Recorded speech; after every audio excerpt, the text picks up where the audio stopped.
Selamat malam saudara-saudara, Bapak Ibu, anak-anakku sekalian. Bersama saya Pendeta Neni Suprihartati malam hari ini Selasa 16 Maret 2021. Semoga kita semua dalam keadaan sehat di dalam menjalani masa tobat dan puasa di minggu-minggu Prapaskah ini. Kita berdoa. Ya Allah, dalam menjalani masa tobat dan puasa di minggu-minggu Prapaskah ini, Sabdamu menjadi kekuatan bagi kami. Untuk itu, kami senantiasa rindu untuk mendengar dan merenungkan Sabdamu. Berilah Roh Kudus untuk menuntun kami saat mendengar dan merenungkan Sabdamu. Amin. Bacaan Alkitab malam hari ini dari 1 Korintus pasal 10 ayat 11 hingga ayat 13. 1 Korintus pasal 10 ayat 11 sampai 13 saya bacakan untuk kita semua. Semuanya ini telah menimpa mereka sebagai contoh dan dituliskan untuk menjadi peringatan bagi kita yang hidup pada waktu di zaman-zaman akhir telah tiba. Sebab itu, siapa yang menyangka bahwa ia teguh berdiri, hati-hatilah supaya ia jangan jatuh.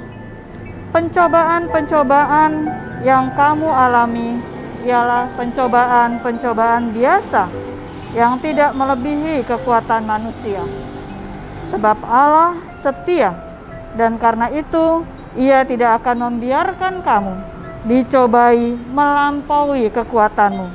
Pada waktu kamu dicobai, Ia akan memberikan kepadamu jalan keluar, sehingga kamu dapat menanggungnya. Saudara-saudara yang dikasihi oleh Tuhan Yesus Kristus, tidak jarang orang tua ketika menasehati anaknya memakai dirinya sebagai contoh dengan masa lalunya, dengan mengatakan zaman mama dulu. Tapi tidak jarang juga anak-anak meremehkan contoh masa lalu orang tuanya dengan mengatakan, ya itu kan zaman mama dulu, sekarang kan zaman aku. Paulus menasehati jemaat di Korintus dengan memakai contoh nenek moyang bangsa Israel. Contoh kehidupan bangsa Israel yang merasa diri aman-aman saja karena mereka bangsa pilihan Allah.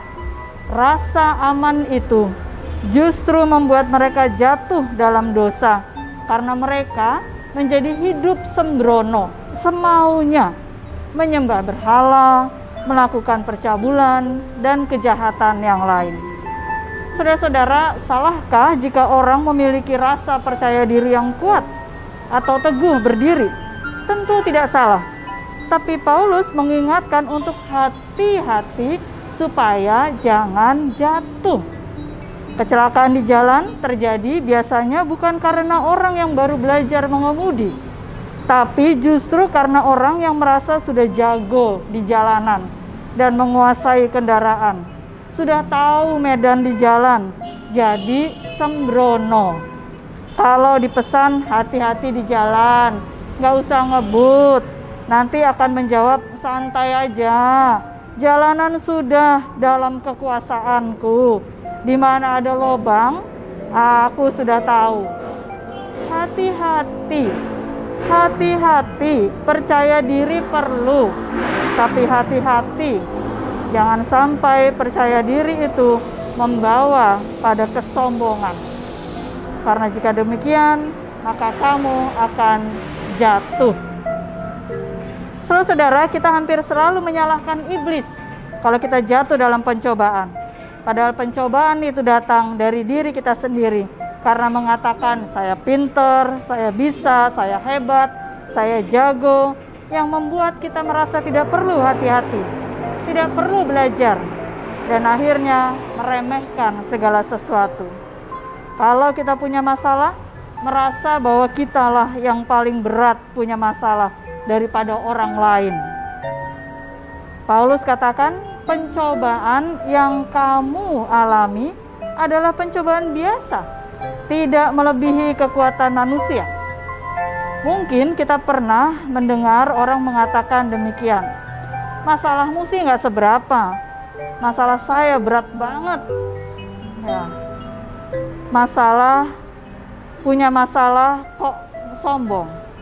Hati-hati supaya kamu jangan jatuh.